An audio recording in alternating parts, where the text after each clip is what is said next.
Hey everyone, welcome back to Blurred Lines, Crime, Conspiracy, and the Truth Behind the Gossip.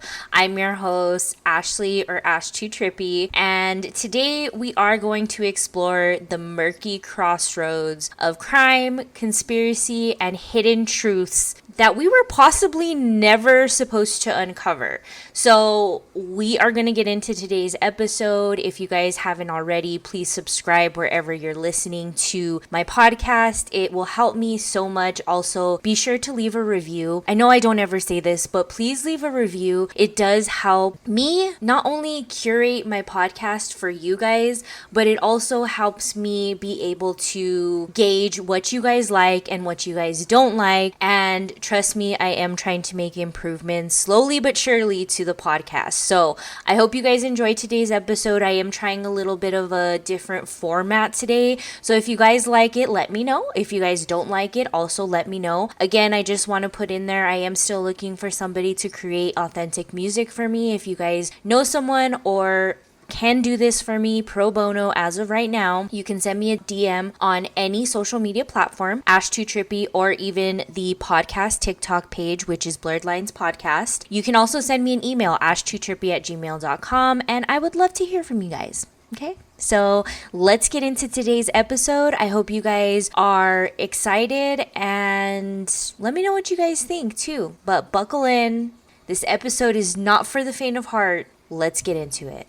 Before we get started, I want to issue a content warning. This episode contains discussion of alleged child abuse, mind control experiments, psychological trauma, and government conspiracies. Please take care while listening, and as always, keep questioning what you think you know. Think outside that box. So today, we are going to deep dive into one of the strangest, most disturbing conspiracy theories to ever circulate out of the U.S. government's shadowy history, the Montauk Project. It's a story of mind control, time travel, psychic warfare, and a group of boys whose lives may have been shattered in the name of secret science. Now, to understand the Montauk Project, we have to start on the eastern tip of Long Island, New York, in the town of Montauk. There, sitting quietly beneath overgrown grass and rusting fences, is a decommissioned military base called Camp Hero. On paper, Camp Hero was used for coastal defense during World War II, and it was officially shut down in the 1980s. But some say its real purpose was far more sinister, and that it never actually shut down at all. In the years following its closure, rumors began circulating that the base had been the site of illegal government experiments. Locals talked about strange noises, people going missing, and sightings of mysterious figures deep in the woods. Eventually, these whispers gained a name, the Montauk Project. But to get to the truth, or at least the roots of this legend, we need to go back even further, all the way to Project MKUltra. If the Montauk Project sounds too wild to believe, consider this. Project MKUltra was very real. In the 1950s, the CIA began secretly experimenting on unwitting U.S. citizens with drugs, hypnosis, sensory deprivation, and other forms of psychological manipulation. Their goal? To control the human mind. It was a paranoid reaction to Cold War fears. The idea that if the Soviets would create a Manchurian candidate, then we needed to beat them to do it.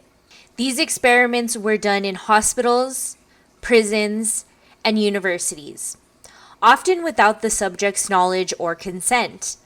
Some people were permanently damaged. Some didn't survive. When the truth MKUltra started to leak in the 1970s, it shocked the public. And yet, what if MKUltra wasn't the end of the story? What if it just changed names and locations? That's where Montauk comes in. Now we're going to get into the birth of the Montauk Project here a little bit. And before I go on, I want to let you guys know that I have deep dived into also MKUltra. If you guys would like a deep dive into MKUltra, I can definitely do that for you. Just a little bit on that is this was an experiment created by people that were doing it to people that were not knowing that they were being experimented on. Now, they were giving them psychedelic drugs like acid or even just marijuana. And some people would react differently, and some people would have bad trips. Some people ended up taking their own lives. There's a lot of stories with MKUltra. I have actually deep dived into a few. So if you guys want to hear about that, definitely let me know. I can do that for you. Trust me. And this is something that the government has not only admitted to, but there are documents saying that this did take place. Now, it being so controversial as to that the people did not know they were being given drugs.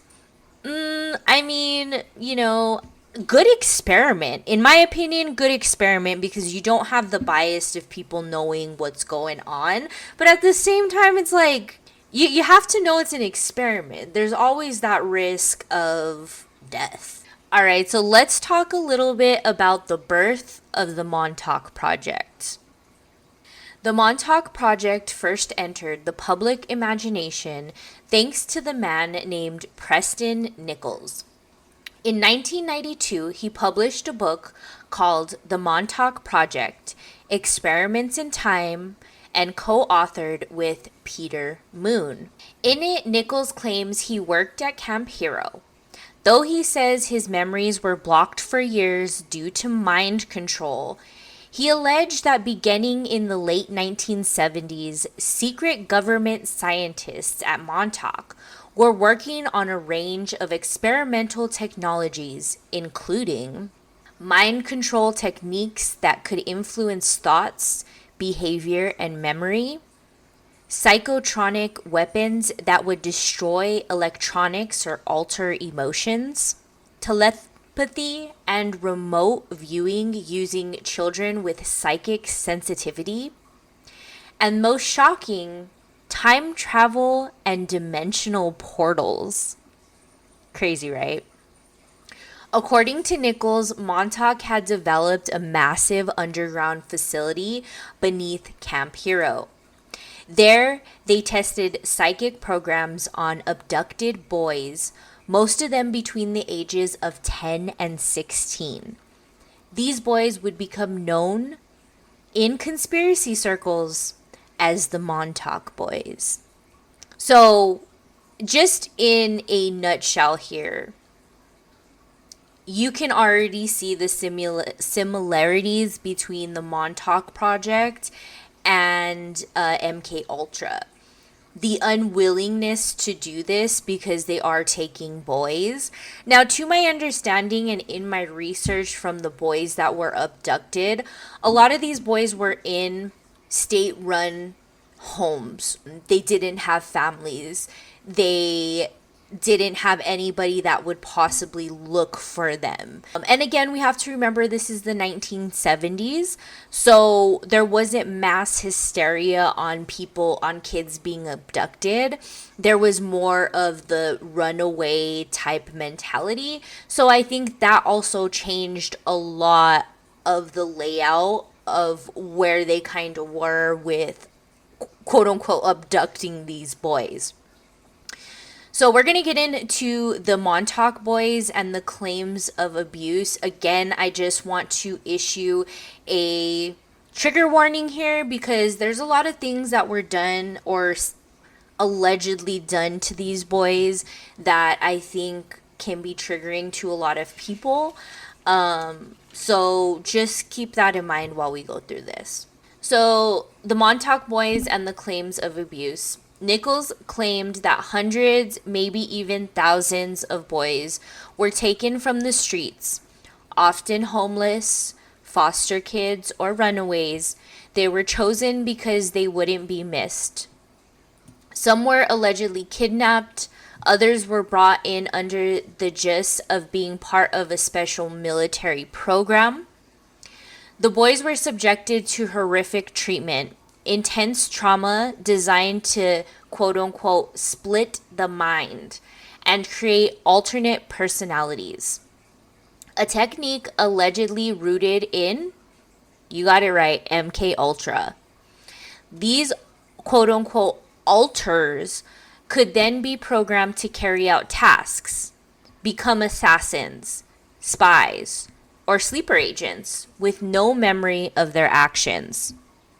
Some survivors or self-identified survivors have come forward. So just to kind of get you guys in that, some survivors or self-identified survivors, all of these people that have come forward to say that they were in or involved in this project, they all claim that their memories were wiped, and not until certain points did those memories start becoming vivid again to where they remembered. So that's why we say self-identified survivors, because it can't be something that's confirmed. It can be something that's corroborated, but again, we don't know how these people really know each other. So this is a conspiracy theory for a reason, okay? So as I go on with this, just keep that in mind, okay? Their stories are hazy, fragmented, often filled with gaps, but they describe experiments involving pain, isolation, psychic training, and sometimes monsters. Yep, you got that right, monsters. Yeah, we are not in a sci-fi fantasy story here. This is real life, yes. One survivor described seeing a quote unquote beast created from thought itself, made real by a boy named Duncan Cameron, another key figure in the Montauk lore. Duncan, they claim, was so psychically powerful he could materialize thoughts. At one point, he supposedly unleashed a creature from his subconscious that caused chaos and may have shut the whole project down. Now, if you guys are sitting here thinking, oh my god, like this sounds like a Hollywood thriller, definitely does, definitely is, because if you guys haven't figured it out already by this point, you guys don't really know that this was Stranger Things was inspired by the Montauk Project. So, Stranger Things is a show that is on Netflix. It's actually going into its 5th and final season. And basically, in the show, there is a base where kids are experimented on and used psychological, used for their psychic abilities, pretty much. And it follows this one girl that can basically not materialize, but like open dimensions. Her name is 11, being that she is number 11 in the project. And not only is there boys and girls in this project, which is something changed, but allegedly also, I can't confirm this, but I guess a lot of people were saying that I guess Stranger Things original working name was the Montauk Project. So very interesting. And I mean, I honestly, like, when I started doing research and when I started listening to podcasts about this, I was like, this is so good. And so after I had watched a YouTube video on it of a few people and people being interviewed, my son had came in and showed me the Stranger Things 5 trailer. And I was like, oh my god, like, watching Stranger Things is a whole new thing now, considering that this came from something that was actually happening. Now, again, I want to remind you guys that a lot of people take these people that have these firsthand experiences with a grain of salt, because again, it's not something that can be completely verified. Because if it could be completely verified, then, we would have so many questions. But unfortunately, in this area, so basically in Camp Hero, which is 120 miles east of New York, in the city of Montauk, there is still a tower. So basically, stands a tower where this Montauk Project continued operating. Again, originally it was a base for the military during World War II. They say this structure stands super tall, like it's a super tall structure. On the top of the structure is a satellite, like a satellite dish. And a lot of people said that is also kind of like a trigger there, because there was no reason for the base to have that, but they did. And I did see that some people went there because it is private property, but people get in, that it happens. And they did notice that there was a lot of underground access, but the underground access seemed to be flooded, or some was already caved in, or maybe like an explosive had been put down there or something like that. So nobody can necessarily get down to where the underground structure is, but inside the building itself, there is elevators that do go farther down than the structure does. So it's very telling that there was some kind of underground access. And I think it's so weird that for some reason all of these projects ends up being underground. I feel like everything I talk about all leads to that first deep dive of a conspiracy theory I did about the underground cities and bunkers and things like that. So if you guys haven't seen that episode, definitely go check it out.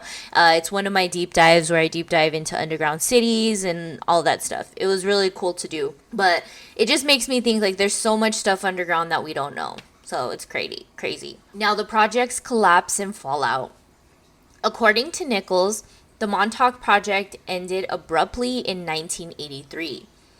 The story goes that when the time travel experiments began to go haywire, causing rips in reality and opening portals they couldn't control, one group of insiders sabotaged the facility from within, power was cut, equipment was destroyed, and the base was supposedly sealed.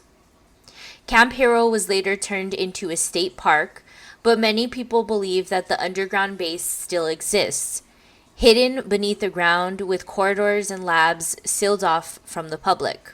As for the Montauk Boys, some say they were wiped clean and released back into society.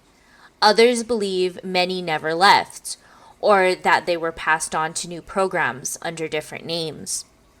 It's worth noting that despite the incredible claims, there's no official evidence to support the existence of the Montauk Project as described in Nichols' books. But MKUltra was real, and declassified documents have shown that our government was absolutely willing to experiment on its own citizens. So, how far-fetched is Montauk really? What do you guys think? Because honestly, I feel like if all that can be true and our government can do all of that to people, shut down and then open this new program that does essentially the same things but targets young boys so they can affect their mind and mold their mind into soldiers that they want them to have, so they have the upper hand in the country. Like, it's very interesting to know that, they just took one project, moved it to another, and just tweaked it so it was people or children that were more manipulative. Not only more manipulative, but they tortured them more. Now, I want to talk a little bit about the torture, and I didn't put it in like my script because I want to talk like a regular human about it, because the torture was unimaginable. So, like I said, they were like kidnapped. Most of them there wasn't many that were like kidnapped and their family was looking for them. So they knew who they were kidnapping, you know what I mean? Now they were given programmers. Now the people that worked there, which I think Nichols was a quote unquote programmer. So basically each child would have their own programmer, not each one, but they would have like a group of them, a group of kids to one programmer. And basically what the programmer's job was to break down the children, break down these young boys, again, ages 10 to 16.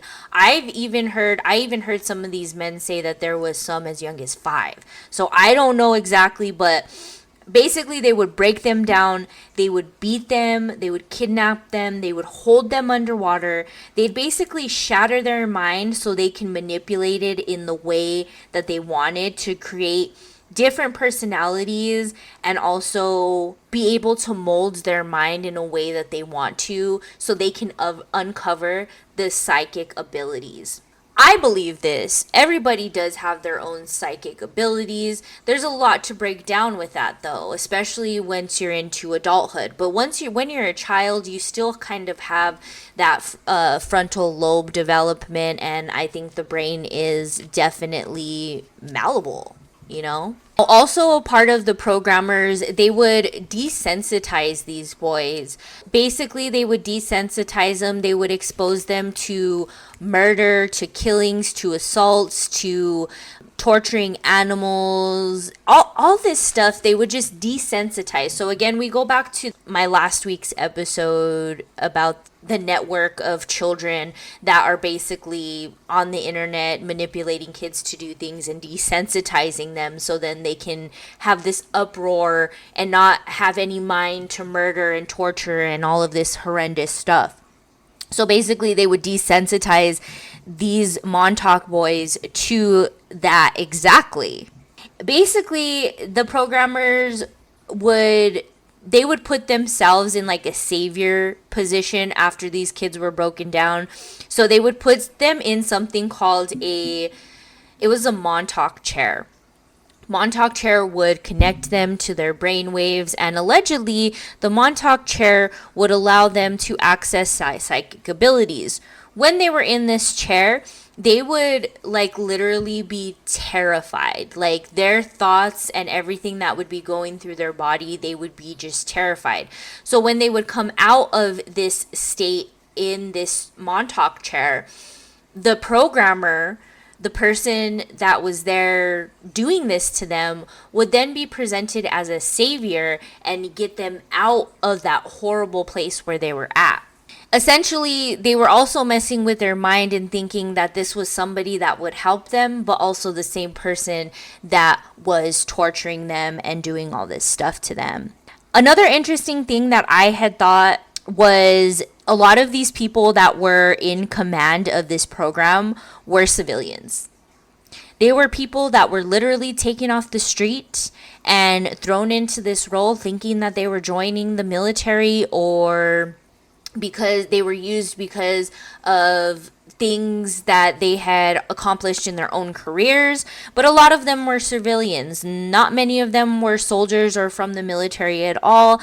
In fact, the second in command was a civilian, essentially. Didn't know how any of this worked, and he was in charge of programming to have psychic abilities for the children. So it's really weird. There wasn't really any rhyme or reason. Again, this is something coming from these very select men that allegedly were doing all this. Now, a lot of the claims as well are that there was a lot of black magic or black arts. And also, they talk a lot about aliens in this. So we're not only mashing a couple of conspiracy theories, but also aliens. They claim that this technology came from the aliens. The aliens taught essentially the United States government how to do this. So they just put it into play. I don't know if I believe that portion because it's kind of weird. Now, over 13 years, they claim that there has been over 300,000 children that were experimented on during the Montauk Project's operation.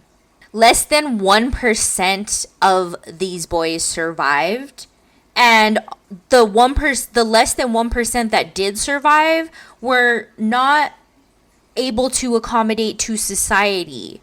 So essentially, they were no longer able to be a normal human being. That is just sad.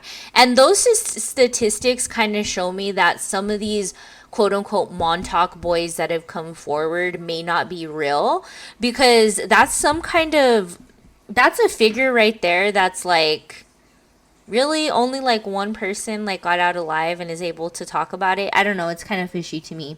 It is a possible lowest amount of children being 10,000. So there's a figures between 10,000 and 300,000 children that's given in any documentary that I watch. So it can be as little as 10,000, which is still a lot of children, or as much as 300,000, which is a astronomical amount of children. Now, the fall of this whole entire thing, so I want to preface this by saying that the Camp Hero or the Montauk Project ran from January 1971 to August 12th of 1983. Now, the reason it was dismembered and dismantled on August 12th of 1983 was a group of people that would meet up.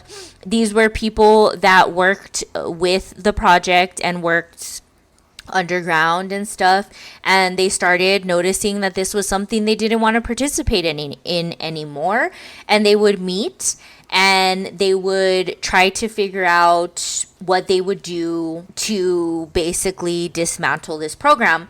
And that's what ended up happening.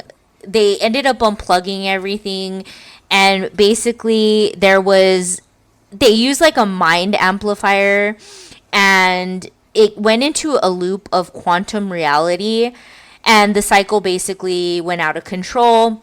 It broke connections. They had to shut down the computers, and essentially it crashed. So essentially, they were able to crash the whole entire system and unplug it, and that was the end of the Montauk Project.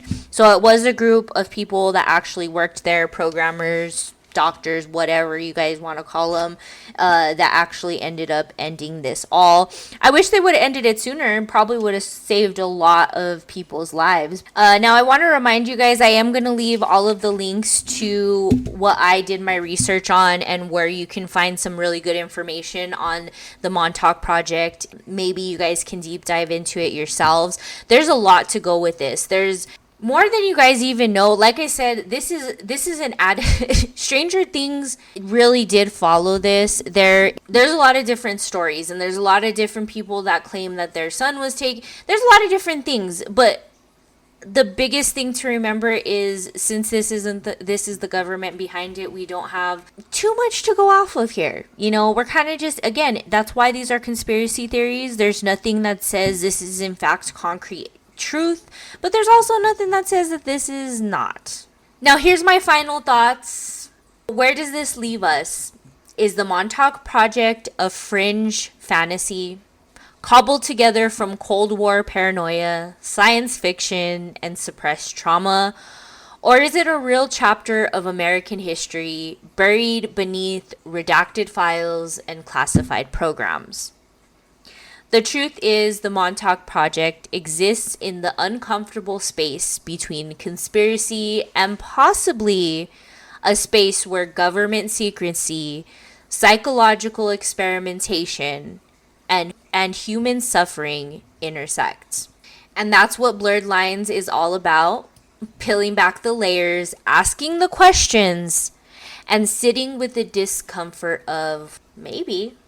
If any part of this story is true, even just the idea that vulnerable kids were experimented on without consent, then we owe it to them to keep asking, to keep searching, and to keep talking about the things that live in the shadows. So again, my name is Ashley, or Ashtootrippy, and this has been Blurred Lines.